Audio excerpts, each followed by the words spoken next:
The morning sky over New York turned black as massive ships blotted out the sun. Lieutenant Jake Morrison stood on the roof of his military base and watched the alien vessels descend like dark clouds. The ships were bigger than anything humans had ever built. Each one stretched for miles across the sky. Jake counted 12 of them before he stopped counting. His radio crackled with panic from bases around the world. London was under attack. Tokyo was burning. Moscow had gone silent. The aliens had arrived everywhere at once. Jake had trained for many things during his military career, but nothing had prepared him for this moment. Dr. Lisa Grant was in her laboratory at NASA when the first reports came in. She had spent years studying the possibility of alien life, but seeing it happen was different. The signals her team detected were unlike anything in their databases. The alien technology was so advanced that human computers could barely process the information. Lisa ran to the main control room where dozens of scientists stared at screens showing destruction across the planet.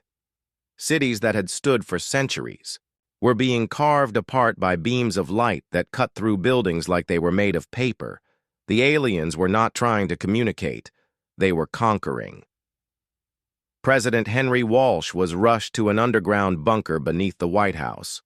The Situation Room filled with military leaders and government officials who all had the same expression of shock and fear. General Patricia Stone delivered the briefing that everyone dreaded. Human weapons were useless against the alien ships. Nuclear missiles bounced off their shields like rubber balls. The aliens had been watching Earth for a long time. Their first broadcast came in perfect English with no accent or translation errors. Commander Vextar of the Zephyrian Collective spoke directly to every television and radio on the planet. His voice was calm and cold like he had done this many times before. He explained that Earth was now property of the Zephyrian Collective. Humans had 72 hours to surrender completely or face total extinction. There would be no negotiation.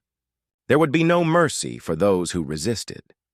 This was how the Zephyrians had conquered 400 other worlds across the galaxy. Captain Amy Carter was leading her unit through the streets of Manhattan when the announcement ended. Buildings around them were still smoking from the initial attack. Her soldiers looked at her with questions in their eyes, but she had no answers. Their weapons felt like toys compared to what they had just witnessed. Across the country in Texas, Mechanic Tony Rodriguez was helping his neighbors evacuate their small town. The aliens had not attacked rural areas yet, but everyone knew it was only a matter of time. Tony loaded families into trucks and cars while keeping one eye on the sky. He had fought in wars before, but this was different. This was extinction. Dr. Grant tried to analyze fragments of alien technology that had fallen during the attacks. The materials were unlike anything on Earth. They seemed to shift and change when she looked at them under different instruments. The energy readings made no sense according to human physics. Whatever these aliens were, they were thousands of years ahead of human science. The Zephyrian ground forces began landing in major cities around the world. They wore armor that made them look like walking tanks. Their weapons could destroy entire city blocks with single shots. Human military units that tried to fight them were wiped out in minutes. Jake received orders to fall back to a secondary position. His base was being abandoned like military installations everywhere. The chain of command was breaking down as communication systems failed under alien interference. Soldiers were on their own now. In her laboratory, Lisa discovered something strange in the alien communication signals. There were patterns hidden beneath the obvious messages. The Zephyrians were not just talking to humans. They were sending detailed reports to someone else far away. They were describing human behavior and military responses like scientists studying laboratory animals. President Walsh addressed the nation from his bunker. He tried to sound strong and confident, but everyone could hear the fear in his voice. He promised that humanity would not give up without a fight. He called on every citizen to resist the invasion in whatever way they could. But privately, he knew they were facing impossible odds. The first day ended with human civilization in ruins. Governments had collapsed or gone into hiding.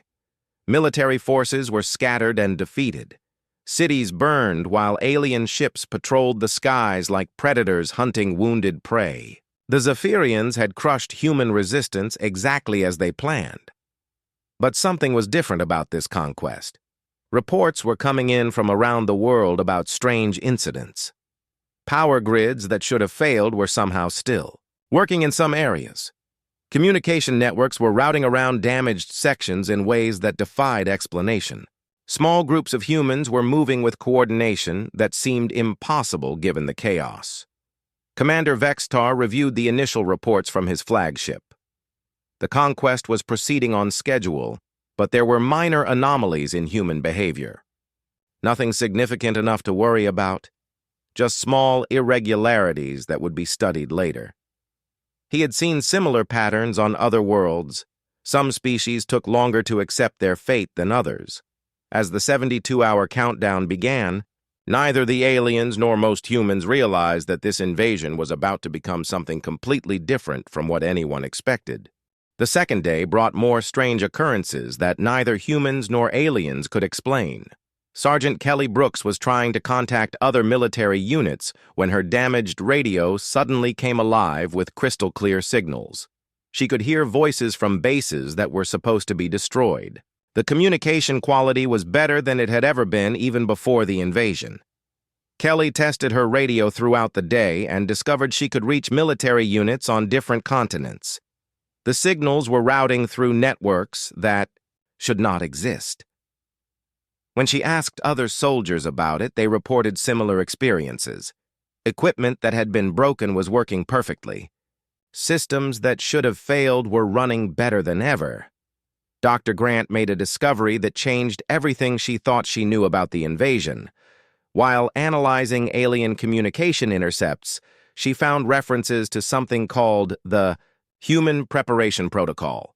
The Zephyrians had files on Earth dating back 80 years. They had been monitoring human development and making plans for this invasion since the 1940s. But there was something else in the alien files that made no sense. The Zephyrians were confused about certain human installations they had detected. There were underground facilities that did not match any known human technology.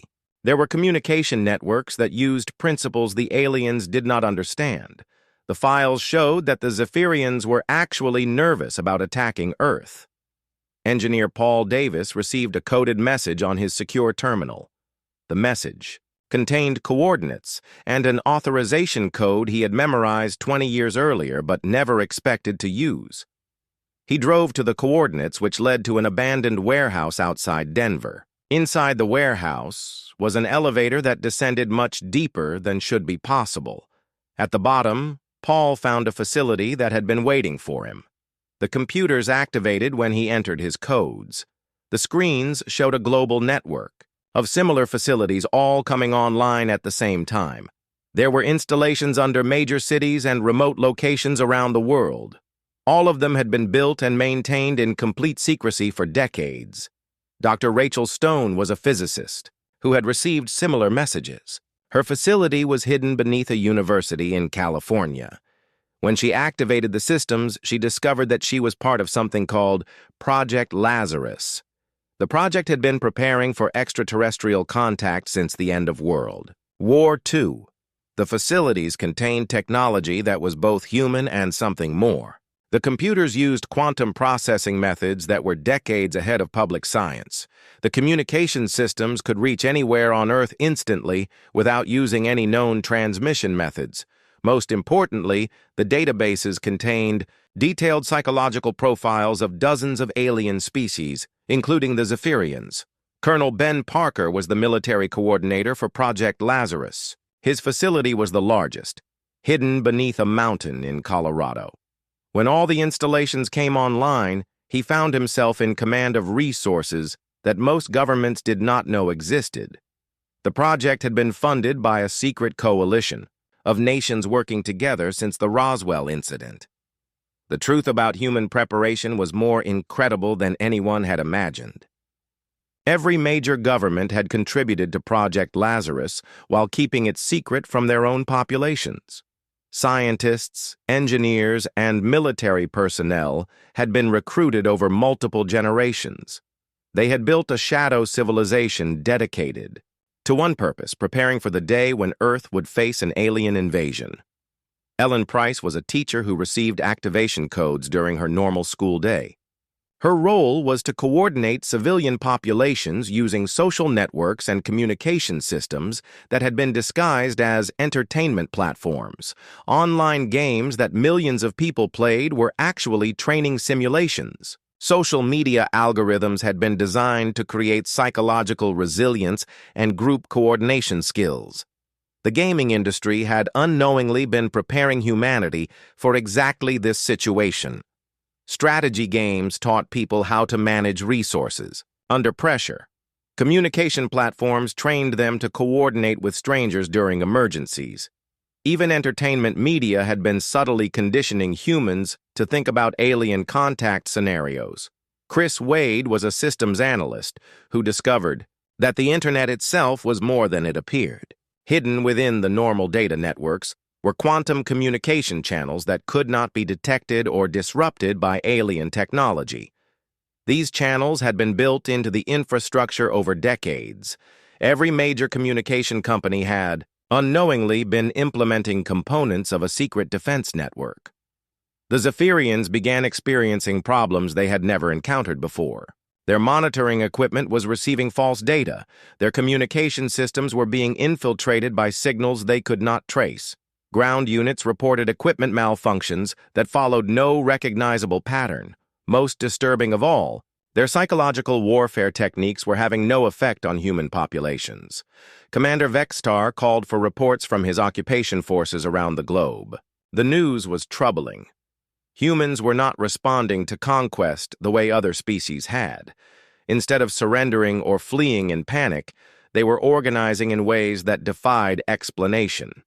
Small groups were coordinating perfectly across vast distances. Civilian populations were moving with military precision despite having no apparent leadership structure. The aliens discovered that humans had been using the monitoring period against them. Every signal the Zephyrians had sent to study Earth had been analyzed and reverse-engineered. Human computers had been modeling Zephyrian psychology and technology for decades. The invaders realized they were facing an enemy that understood them better than they understood themselves. Dr. Grant found the most shocking revelation in the alien databases. The Zephyrians had conquered hundreds of worlds, but they had never faced organized resistance. Every other species had either surrendered immediately or fought with primitive weapons. None had ever demonstrated the kind of strategic preparation that humans had been conducting in secret. As the 48-hour mark approached, both sides prepared for the next phase. The Zephyrians increased their attack patterns, trying to break human coordination. But the humans were just getting started. Project Lazarus had been designed for exactly this moment. The real war was about to begin, and it would be unlike anything the galaxy had ever seen. The shadow civilization that humanity had built in secret was finally revealing itself, and the aliens were about to discover that they had made a terrible mistake in choosing Earth as their target. The counterattack began exactly 48 hours after the invasion started. It was not what anyone expected. There were no massive explosions or desperate charges against alien positions. Instead, the Zephyrian forces found themselves fighting an enemy they could not see or understand. Systems analyst Chris Wade and programmer Nina Bell launched the first phase from a hidden facility beneath Chicago. They activated viral programs that had been designed specifically for Zephyrian computer systems. The programs entered alien networks through the same monitoring equipment the invaders had been using to study Earth. The Zephyrians discovered that their own surveillance technology had been turned against them. Human programmers had spent decades analyzing alien signal patterns from previous conquests. They understood how Zephyrian computers worked because they had been watching the aliens conquer other worlds for years. The viral programs did not destroy alien systems. Instead, they created subtle malfunctions that grew worse over time. Navigation computers began giving incorrect coordinates. Communication systems started mixing up orders between different units. Weapon targeting systems developed small errors that made them miss their intended targets. Marine Staff Sergeant Alex Turner led a very different kind of military operation. His teams were not trying to destroy alien forces. They were trying to capture them alive. The humans had developed weapons that disabled Zephyrian equipment without harming the aliens inside their armor suits. Alex and his soldiers moved through the ruins of Detroit hunting alien patrol units. They used tactics that no other species had ever attempted. Instead of fighting the aliens directly, they trapped them using their own technology. Disabled alien vehicles became prisons for their crews. Dr. Stone's research teams studied every captured alien and piece of equipment. They discovered that Zephyrian biology had specific vulnerabilities that could be exploited. The aliens were adapted to different atmospheric conditions and gravity levels. Earth's environment was actually harmful to them over long periods. The humans began using this knowledge to make the planet increasingly uncomfortable for the invaders.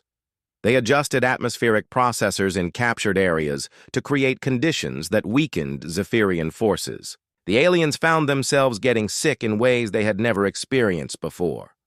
Commander Vextar realized his forces were facing something unprecedented in galactic history. The humans were not just fighting back, they were learning and adapting. Faster than any species the Zephyrians had ever encountered.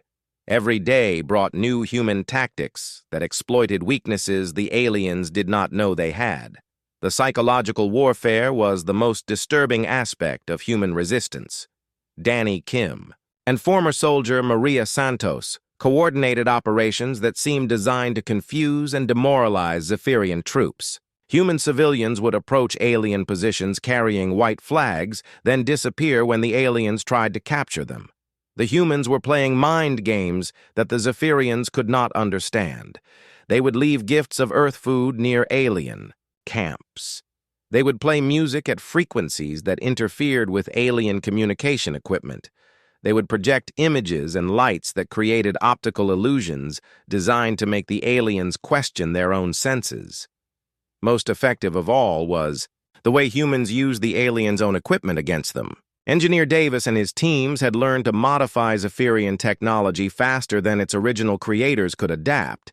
They turned alien weapons into tools for human construction projects. They converted alien vehicles into mobile hospitals and communication centers. The turning point came when civilian coordinator Danny Kim executed a global operation that had been planned for decades. Using the hidden quantum communication network, humans around the world activated modifications they had made to alien occupation infrastructure. The Zephyrian command vessels found themselves trapped in Earth's gravity well by their own anchoring systems. The technology they had used to stabilize their massive ships above major cities had been quietly altered by human engineers who understood the systems better than their alien creators. Commander Vextar watched in disbelief as his flagships' computers reported system failures that should be impossible. His navigation systems were locked onto Earth coordinates that he had not programmed. His engines were responding to commands that his crew was not giving. The humans had somehow gained control of his ship's most basic functions. Around the world, similar scenarios played out as alien forces discovered they were no longer in control of their own technology. Ground vehicles refused to start when their crews tried to retreat. Communication systems began broadcasting human music instead of military orders. Weapon systems powered down whenever they were aimed at human targets. The aliens sent distress signals to their home worlds, but the messages were being intercepted and modified by human quantum computers. The Zephyrian High Command received reports that Earth had been successfully conquered and that the invasion fleet was proceeding to the next target. They had no idea that their forces were actually trapped and helpless. Dr. Grant made the final breakthrough when she decoded the complete Zephyrian database. The aliens had detailed records of their conquest methods and the psychology of every species they had defeated. But they had no experience dealing with a species that could turn their own advantages against them. The humans had done something no other species in galactic history had managed. They had used the period before invasion to become experts on their invaders. While the Zephyrians thought they were studying primitive humans, the humans were actually conducting the most comprehensive intelligence operation in the galaxy. As news of the stalemate reached other parts of the galaxy, alien civilizations that had been conquered by the Zephyrians began to pay attention. Reports filtered back to oppressed worlds that a species called humans had somehow stopped the unstoppable Zephyrian war machine. The invasion that was supposed to last 3 days had turned into something the galaxy had never seen before. The Zephyrians were not just defeated. They were trapped, studied, and slowly being converted from conquerors into unwilling participants in humanity's first contact protocols. Commander Vextar realized that his forces had not invaded a primitive world. They had walked into a trap that had been prepared for them decades before they arrived. The humans had been ready for this moment in ways that no other species had ever imagined possible. The news of Earth's resistance spread across the galaxy faster than anyone expected. Ambassador Theclon of the Galactic Council received emergency communications from multiple star systems reporting that the Zephyrian invasion fleet had gone silent. This had never happened before in the 4 centuries of Zephyrian expansion. Theclon contacted Earth, expecting to mediate another standard planetary surrender. Instead, he found himself speaking with diplomat Laura Hughes, who presented evidence that challenged everything the galaxy believed about warfare and civilization. The humans had not just resisted the Zephyrians, they had created a complete guide for defeating them. Laura showed Theclon detailed analyses of Zephyrian psychology, technology, and military tactics. The humans had spent decades studying the aliens through their conquest of other worlds. They had identified every weakness and developed countermeasures that any species could use to defend themselves. Dr. Frank Moore demonstrated technologies that seemed impossible according to galactic science. The humans had learned to modify alien equipment in ways that even the original creators could not understand. They had developed quantum communication methods that operated outside known physics principles.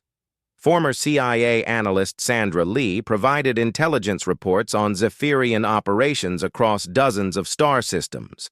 The humans had been monitoring alien communications throughout their expansion campaign. They knew more about Zephyrian military capabilities than the Galactic Council did. The revelation shocked the galactic community. Humanity had spent their entire pre-contact period not developing superior weapons, but developing superior understanding. Every human institution, from universities to entertainment companies, had contributed to the most comprehensive strategic analysis in galactic history. Other species began requesting human assistance immediately. The Altarian Republic sent envoys to negotiate with Commander Katie Pierce about defending their outer colonies from Zephyrian attacks. The humans agreed to share their defensive strategies in exchange for cultural and technological information. The Centauri Federation contacted strategist Marcus Bell seeking consultation on countering Zephyrian expansion into their territory. Marcus explained that humans viewed warfare differently than other galactic species. Instead of trying to be stronger than their enemies, humans studied their enemies until they understood them completely. Admiral Rick Stone addressed the Galactic Council through quantum transmission from his underground command center. His presentation demonstrated that the human approach to conflict was fundamentally different from anything the galaxy had experienced. Humans treated invasion as a learning opportunity rather than a disaster. Rick explained that human civilization had been unconsciously preparing for alien contact through their competitive nature and diverse problem-solving approaches. Every human culture had developed different methods for dealing with threats. When combined through Project Lazarus, these approaches created an analytical capability that no single species could match. Commander Vextar found himself in an unprecedented situation. His invasion fleet was trapped, but the humans were treating him as a guest rather than a prisoner. General Linda Hayes explained that humans viewed the invasion as a failed first contact rather than an act of war. Linda offered Vextar something no defeated commander had ever received: the opportunity to understand why his invasion had failed. The humans showed him detailed analyses of his own tactics and psychology. They explained how they had predicted and countered every move his forces had made. The most shocking revelation was that humans had actually improved Zephyrian technology while capturing it. They had identified design flaws and inefficiencies that the aliens had never noticed. Human engineers were offering to share these improvements with the Zephyrian collective. Dr. Grant established the first interstellar research collaboration in galactic history. Alien scientists from multiple species began working with human researchers to understand the principles behind humanity's analytical methods. The humans freely shared their techniques with anyone who wanted to learn. Engineer Davis led infrastructure, projects that connected previously isolated civilizations through the quantum communication networks humans had developed. Species that had been cut off from galactic society for centuries suddenly found themselves able to communicate across vast distances. The economic implications were staggering. The Zephyrian economy was based entirely on conquest and resource extraction. With their military forces neutralized and their expansion halted, their entire civilization faced collapse. But the humans offered an alternative that had never been considered before. President Walsh proposed the creation of a new galactic economic system based on cooperation and shared knowledge rather than conquest and domination. The humans demonstrated that collaborative development could produce better results than competitive warfare. Species throughout the galaxy began adopting human analytical methods. Universities started teaching courses on human problem-solving techniques. Military academies studied human tactical approaches. Even entertainment industries began incorporating human creativity methods.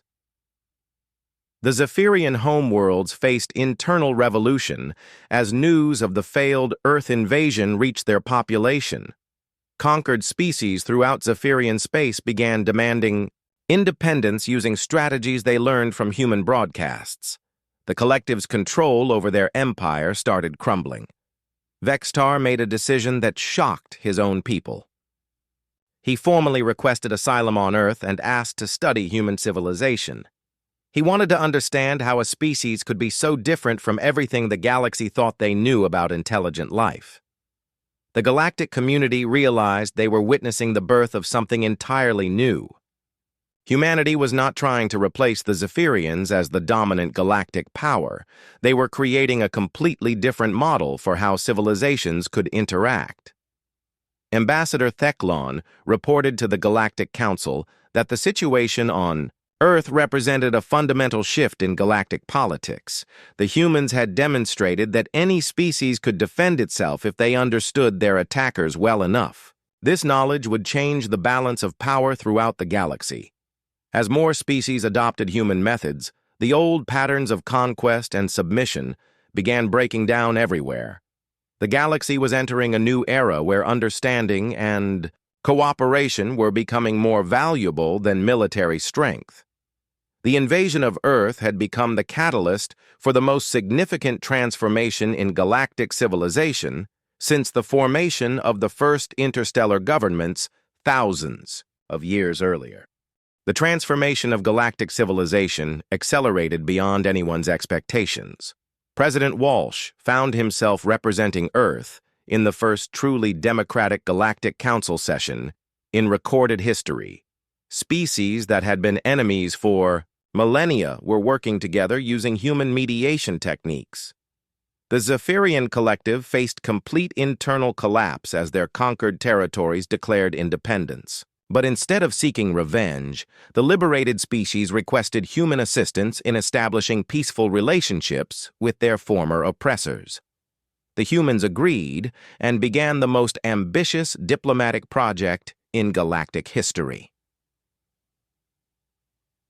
Commander, Vextar worked directly with reformed Zephyrian leaders to develop new protocols for interspecies contact. The invasion protocols that had dominated galactic expansion for centuries were replaced with communication standards based on human diplomatic principles. First contact would never again mean automatic conquest. Dr. Grant established the Galactic Institute for Xenobiological Understanding with campuses on 12 different worlds. The Institute taught species how to study and understand each other without the fear and aggression that had characterized galactic relations for thousands of years. The most revolutionary change was in how civilizations approached conflict resolution. Engineer Davis led teams that traveled throughout the galaxy, teaching infrastructure development techniques that benefited all participants. Competition was replaced with collaboration on a scale that had never been attempted before. Former teacher Ellen Price developed educational programs that spread human analytical methods to young people across dozens of species. Children who had been raised to fear aliens were learning to understand and communicate with beings completely different from themselves. The economic transformation was even more dramatic than the political changes. The old system of resource extraction and territorial conquest was replaced with knowledge sharing and cooperative development. Species discovered they could achieve more through collaboration than they ever had through warfare. Captain Jake Morrison commanded Earth's first interstellar vessel on a mission to establish peaceful contact with civilizations that had remained isolated during the Zephyrian expansion. His ship carried human diplomats, scientists, and engineers who were trained in the new contact protocols. The galaxy discovered that humanity's greatest contribution was not their technology, but their approach to problem-solving. Humans viewed every challenge as an opportunity to learn something new. This perspective was spreading to other species and changing how entire civilizations approached development. Dr. Stone's research revealed that human analytical capabilities were actually enhanced by their diversity. Unlike species that had evolved uniform thinking patterns, humans had maintained multiple different approaches to understanding reality. This diversity made them incredibly effective at analyzing complex problems. The Altarian Republic became the first non-human civilization to fully adopt human organizational methods. Their society transformed from a rigid hierarchy into a flexible network that could adapt to any challenge. Other species began studying the Altarian transformation as a model for their own development. Systems analyst Chris Wade and programmer Nina Bell established the Galactic Communication Network using principles they had developed during the invasion crisis. The network allowed instant communication between any points in the galaxy while maintaining complete privacy and security for all participants. The Centauri Federation implemented human conflict resolution techniques in their ongoing territorial disputes with neighboring civilizations. Instead of military confrontation, they used human-developed negotiation methods that resulted in mutually beneficial agreements that satisfied all parties involved. Former Marine Alex Turner founded the Galactic Peacekeeping Corps using volunteers from dozens of species. The Corps used human tactical methods not for warfare, but for disaster relief and emergency response across the galaxy. They became the first truly interspecies military organization dedicated to protecting rather than conquering. The transformation of the Zephyrians was the most remarkable change of all. Their entire species had to learn new ways of thinking after centuries of conquest-based expansion. Human psychologists worked with Zephyrian leaders to develop rehabilitation programs that helped former soldiers adapt to peaceful occupations. Commander Vextar became the first Zephyrian ambassador to the New Galactic Council. His species' detailed knowledge of galactic civilizations, combined with human analytical methods, made them valuable contributors to peaceful development projects throughout known space. Danny Kim and Maria Santos established the Galactic Crisis Response Network that could coordinate emergency assistance across multiple star systems simultaneously. The network used human crowdsourcing techniques adapted for interspecies cooperation to solve problems that individual civilizations could not handle alone. The most significant long-term change was in how species viewed themselves and their place in the galaxy. The old patterns of dominance and submission were replaced with recognition that every civilization had unique contributions to make to galactic development. President Walsh addressed the reformed Galactic Council on the 5th anniversary of the invasion. He reflected on how humanity's emergence into galactic society had transformed not just Earth, but the entire known universe. The invasion that was intended to destroy human civilization had instead begun a new chapter in galactic evolution. The Terran Analytical Core became the galaxy's primary resource for civilizations facing existential challenges. Earth developed into the Galactic Center for Strategic Thinking and Problem-Solving. Species from across the galaxy sent their brightest individuals to study human methods. Children throughout the galaxy grew up learning human problem-solving techniques alongside their own species' traditional knowledge. The generation that came, of age after the transformation, would be the first truly galactic citizens who thought in terms of cooperation rather than competition. Former Zephyrian territories became showcases for the new galactic order, worlds that had been strip-mined. For resources were restored using cooperative development techniques. Species that had been enslaved became partners in building something better than anyone had imagined possible. The story concluded with the establishment of the Galactic Development Initiative, led jointly by humans and reformed Zephyrians. Their mission was to ensure that no species would ever again face the terror of unexpected invasion. The galaxy had learned that understanding was more powerful than conquest, and cooperation was more valuable than domination. In the final analysis, the alien invasion of Earth had indeed shaken the entire galaxy, but not in the way anyone had expected. The cultural changes that swept across the galaxy were more profound than anyone had anticipated. Species that had maintained rigid social structures for thousands of years began experimenting with human concepts of individual creativity and democratic decision-making. The transformation touched every aspect of galactic civilization. Dr. Lisa Grant found herself at the center of the most ambitious cultural exchange program in history. The Galactic Institute had grown beyond a simple research facility into a network of interconnected campuses where beings from dozens of species learned to understand each other's perspectives and ways of thinking. The Altarian Republic requested human assistance in restructuring their entire educational system. Their traditional learning methods emphasized memorization and conformity, but human teachers like Ellen Price introduced concepts of critical thinking and creative problem-solving that revolutionized how young Altarians approached knowledge. Engineer Paul Davis led construction projects that were unlike anything the galaxy had seen before. Instead of building structures designed for single species, his teams created environments that could accommodate the needs of multiple alien physiologies simultaneously. These integrated habitats became symbols of the new cooperative galactic civilization. The entertainment industry experienced the most dramatic transformation. Human concepts of storytelling, music, and visual arts were adapted by species that had never developed similar cultural expressions. Zephyrian artists began creating works that explored themes of redemption and cooperation rather than their traditional focus on conquest and domination.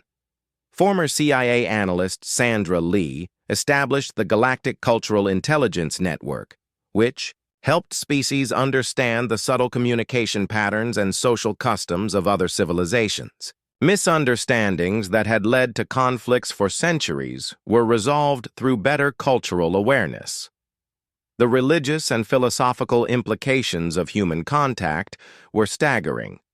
Many species had belief systems based on the assumption that their way of thinking was the only valid approach to understanding reality. Human diversity challenged these assumptions and led to spiritual renaissance movements throughout the galaxy. Commander Katie Pierce worked with Altarian philosophers, to develop new ethical frameworks that could accommodate the needs and values of multiple species simultaneously. These interspecies ethics became the foundation for the legal systems that governed the new galactic civilization. The scientific revolution was equally profound. Human research methods emphasized collaboration and open sharing of information, rather than the competitive secrecy that had characterized galactic science for millennia. Dr. Stone's quantum research teams included scientists from 8 different species working together on projects that none could have completed alone. Strategist Marcus Bell helped the Centauri Federation restructure their military organization around human concepts of defensive cooperation rather than aggressive expansion.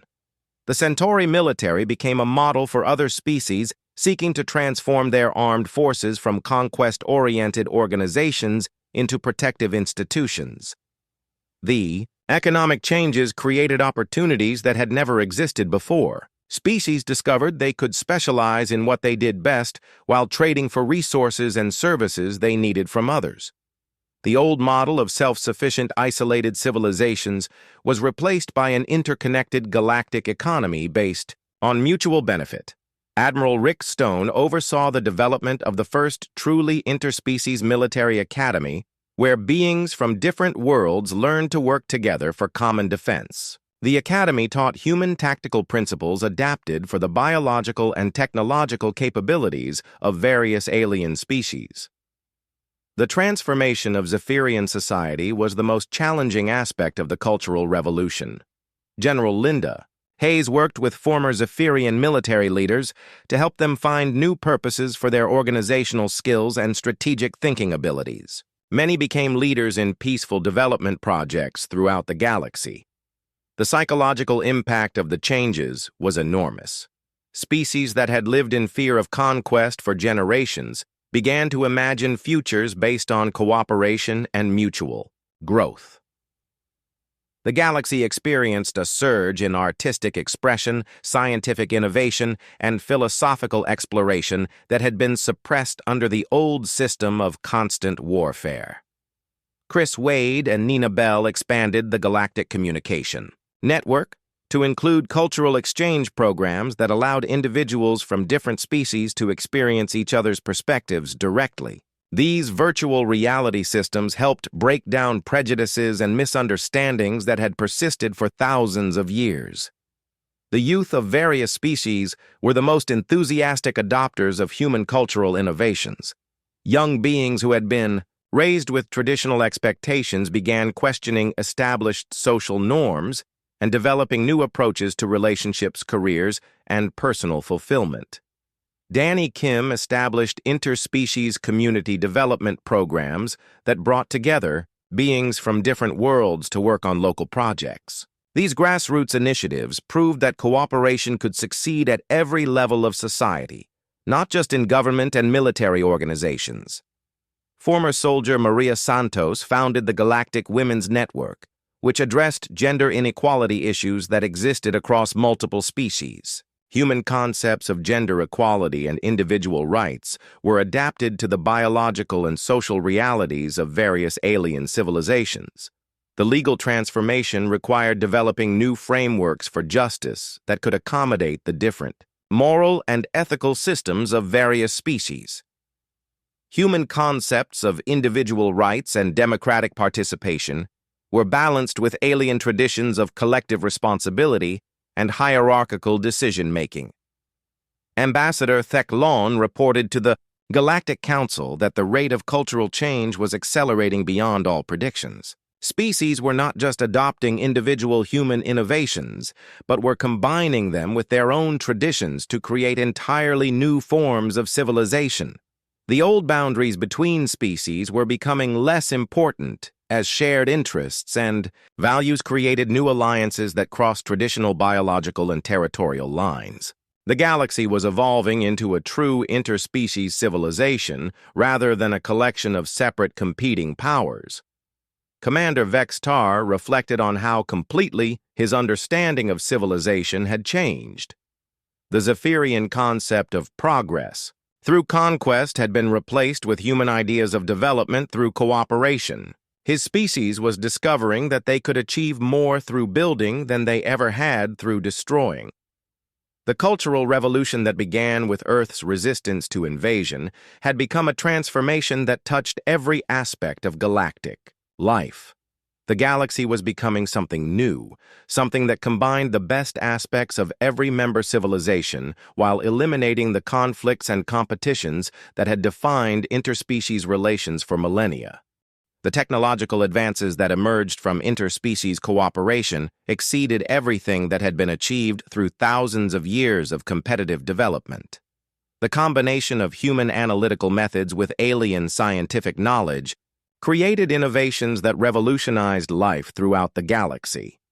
Dr. Rachel Stone led the Quantum Consciousness Project, which brought together the most brilliant minds from 12 different species. Their research into the nature of intelligence and awareness produced breakthroughs that advanced understanding of consciousness beyond anything any single species had discovered alone.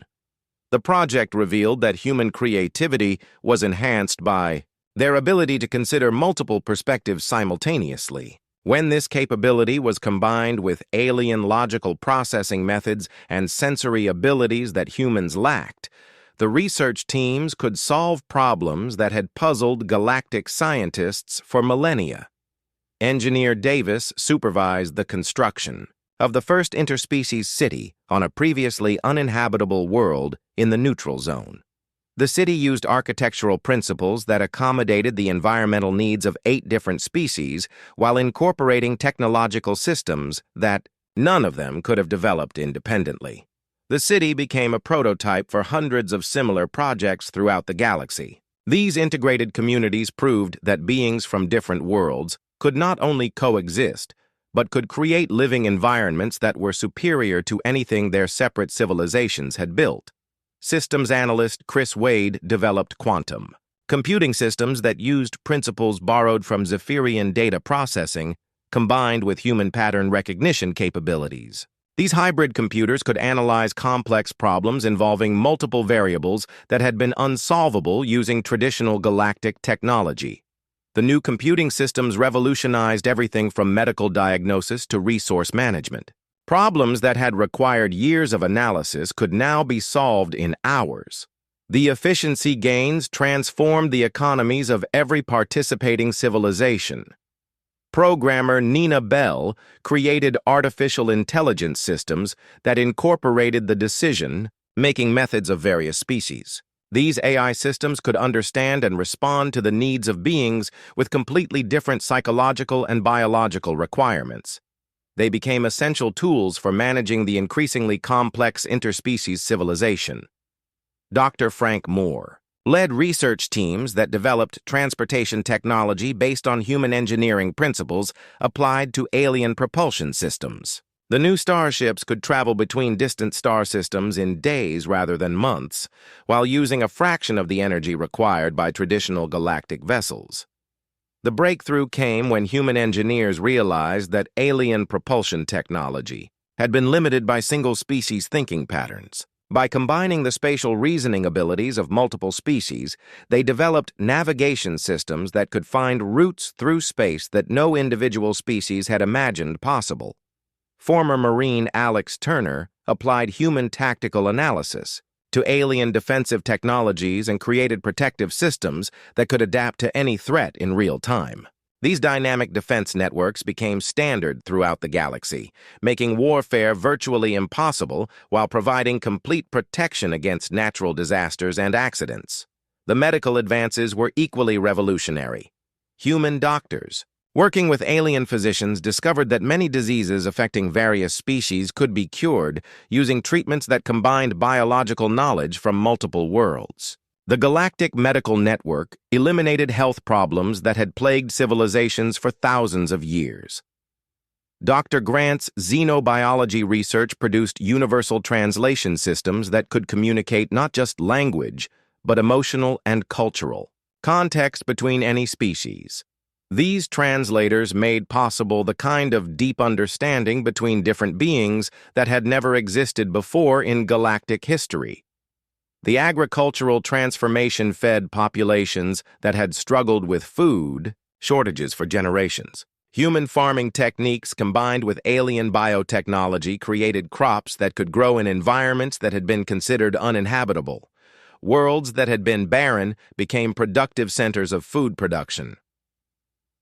Commander Katie Pierce oversaw the development of resource extraction methods that restored environments while harvesting materials needed for technological development. The new techniques reversed centuries of environmental damage while providing abundant resources for continued galactic expansion. The energy revolution solved power needs that had limited development for every galactic civilization. Human understanding of quantum mechanics, combined with alien energy manipulation abilities, produced power generation systems that could provide unlimited clean energy for any conceivable use. Strategist Marcus Bell worked with alien scientists to develop terraforming, technology that could make any world habitable for multiple species simultaneously. These terraforming systems could transform hostile environments into paradise worlds in decades rather than centuries. The space construction projects that resulted from interspecies cooperation were monuments to what could be achieved through collaborative effort. Massive space stations that served as homes for millions of beings from dozens of species became symbols of the new galactic civilization. Admiral Rick Stone commanded the first interspecies exploration fleet that ventured beyond the known galaxy to make contact with civilizations in neighboring star clusters. The fleet carried representatives from every major species and was equipped with technology that surpassed anything that had ever been built. The manufacturing revolution created production systems that could adapt to the needs of any species automatically. These flexible factories could produce everything from basic tools to advanced starships using materials and methods that were optimized for local conditions and requirements. Former teacher Ellen Price developed educational technology that could teach any subject to any species using methods adapted to their specific learning capabilities. The systems made it possible for beings from different worlds to share knowledge that had been restricted to their own civilizations for thousands of years. The communication advances created networks that connected every inhabited world in the galaxy with instantaneous message transmission. Beings could maintain relationships and conduct business across vast distances as easily as if they were in the same room. The technological renaissance transformed daily life for billions of beings throughout the galaxy. Tasks that had been difficult or impossible became routine. Living standards improved dramatically for every species that participated in the cooperative development programs. The most important innovation was the development of technology that enhanced the natural abilities of each species rather than replacing them. Instead of creating uniform systems that worked the same for everyone, the new technology adapted to the unique capabilities of each individual being. The technological achievements that emerged from human-inspired cooperation demonstrated that the galaxy's potential had been limited only by the competitive thinking that had dominated interspecies relations. When beings worked together, they could accomplish anything they could imagine. 10 years after the invasion that changed everything, the galaxy had become unrecognizable from the collection of competing civilizations that had existed before humanity's emergence into interstellar society.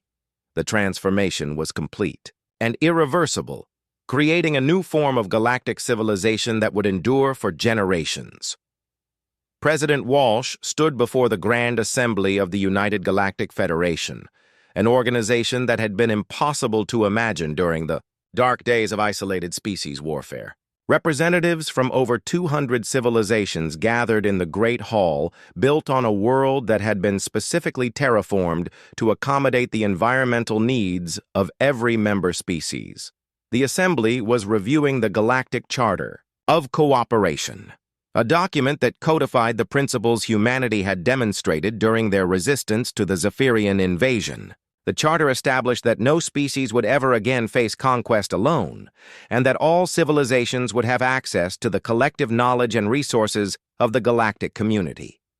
Dr. Lisa Grant presented her final report on the interspecies, Integration Project, the most ambitious scientific undertaking in galactic history. Her research teams had documented how cooperation between different species could produce innovations that exceeded the sum of their individual capabilities by orders of magnitude. The project had proven that biological and cultural diversity was the galaxy's greatest resource. Species that had considered themselves enemies discovered they could accomplish together what none could achieve alone. The competitive model that had dominated galactic development for millennia had been replaced with collaborative approaches that benefited everyone. Engineer Paul Davis reviewed the infrastructure development statistics that showed the incredible progress achieved through interspecies cooperation. More habitable worlds had been created in the past decade than in the previous 1,000 years. Transportation networks connected every corner of the galaxy with travel times that had been reduced by 90%. The economic transformation was equally impressive. The old system of resource competition and territorial disputes had been replaced with abundance sharing that ensured every civilization had access to whatever they needed for development. Poverty and scarcity had been eliminated from every participating world. Commander Vextar addressed the assembly as the representative of the reformed Zephyrian Republic, a civilization that had transformed from galactic conquerors into leaders in peaceful development. His species had found new purpose in using their organizational abilities and strategic knowledge to coordinate massive cooperative projects throughout the galaxy. The former invasion commander reflected on how completely his understanding of strength and success had changed. The Zephyrians had learned that true power came from building rather than destroying, from understanding rather than conquering, from cooperation rather than domination. Dr. Rachel Stone announced the launch of the Consciousness Expansion Initiative, a project that would use quantum technology to allow beings from different species to experience reality from each other's perspectives. The initiative promised to eliminate the last barriers to interspecies understanding. The project represented the culmination of human contributions to galactic civilization. The ability to see situations from multiple viewpoints simultaneously, which had made humans such effective analysts and mediators, would now be available to every intelligent being in the galaxy. Systems analyst Chris Wade and programmer Nina Bell unveiled the Galactic Mind Network, a quantum consciousness interface that connected every willing participant in a web of shared knowledge and experience. The network allowed instant collaboration between beings separated by vast distances while preserving individual identity and autonomy. The network had grown organically from the communication systems developed during the invasion crisis. It now included representatives from every major civilization and was expanding to reach newly contacted species in distant star clusters.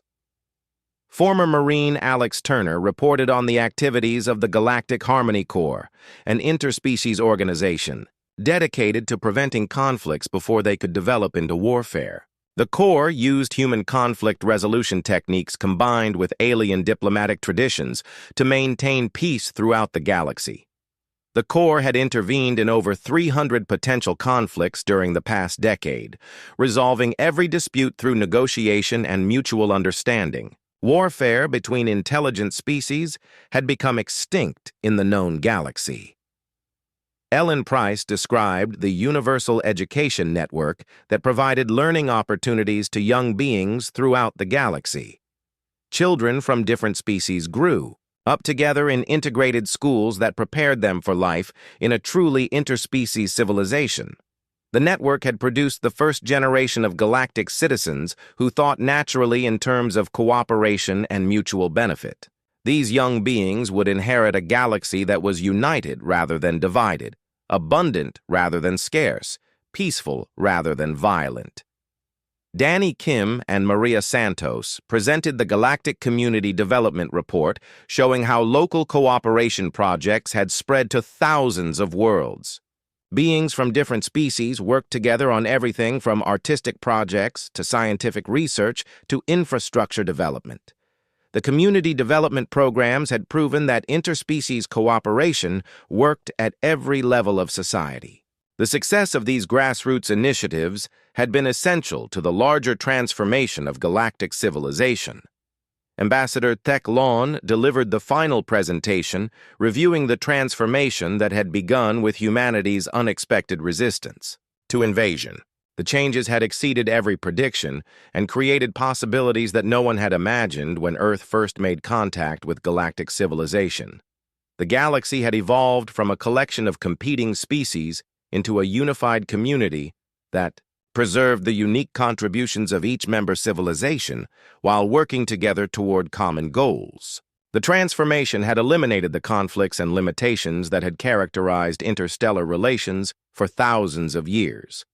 Captain Jake Morrison prepared for departure on the first mission to make contact with civilizations in the Andromeda galaxy. His ship carried representatives from dozens of species and was equipped with technology that combined the best innovations from every member civilization. The mission represented the next phase of galactic development. The United Galactic Federation was ready to extend the principles of cooperation and mutual understanding beyond their own galaxy to whatever intelligent life existed in the broader universe. President Walsh concluded the assembly with reflections on the journey that had brought the galaxy from the brink of perpetual warfare to the threshold of unlimited expansion. The invasion that had threatened to destroy humanity had instead awakened the potential for cooperation that had always existed but had never been realized. The legacy of unity that emerged from humanity's resistance to conquest had transformed not just Earth, but every world in the galaxy. The principles of understanding, cooperation, and mutual benefit had become the foundation for a civilization that could expand throughout the universe while maintaining the peace and prosperity that benefited every participant. The galaxy that had once been divided by fear and competition had become united by hope and collaboration, creating a future that was brighter than anyone had dared to imagine when the first alien ships appeared in Earth's skies.